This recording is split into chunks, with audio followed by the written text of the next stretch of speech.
জানি। এখন আমার কাছে কেন আইছো এটা বলো? বাচ্চা দুধ কিনা দিতাম। বাচ্চাকে দুধ কেনার জন্য টাকা দিতাম। জি। দুধ কিনলে কত টাকা লাগে? 310 টাকা লাগে। 310 টাকা লাগে।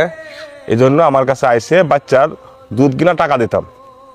যাই হোক, একবারে গরিব মানুষ। এই এই কাপড় চোপড়টি একবারে পুরান। অনন্ত কাপড় চোপড়টি আছে, জানতো জান কাপড় চোপড়টি দিয়ে দাও। এই কাপড় চোপড়টি দে দাও। হ্যাঁ দে দাও। উনি কি বাসায় আইছিল? হ্যাঁ, আচ্ছা, এইগুলো আপনি পড়েন।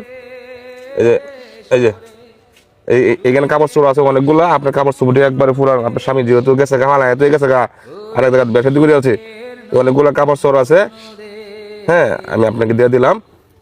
আর বাচ্চা দুধ কিনলে কত লাগে? 310 টাকা লাগে। আমার কাছে ক্ষমতা নাই গা।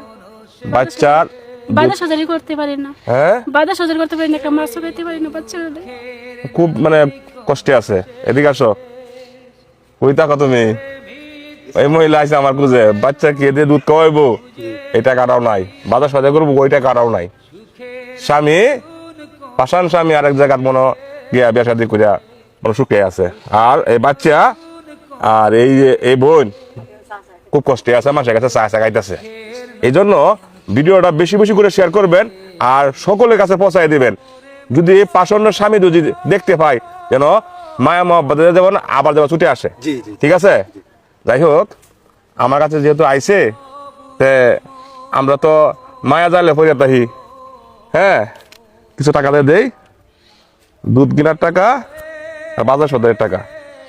1 2 3 4 5 6 7 8 9 10 11 12 13 14 15 ধরেন, এগুলো টাকা আমি দিয়ে দিলাম।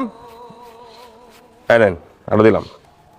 আপনি দুধ আর বাজার সদাই কিনে খায়েন, আর মাঝে মাঝে আমি দেখি আমু। ঠিক আছে? আচ্ছা ঠিক আছে। আচ্ছা, ঠিক আমি আছে। খুশি না?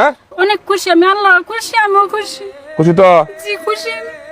যাই হোক, তা আপনি জান গা, আমার মতো নিমরসিও কেউ নেই। দোয়া করবেন। দেন গা, আজকে দুধের টাকা আর বাজারের টাকা হয়ে গেল। হ্যাঁ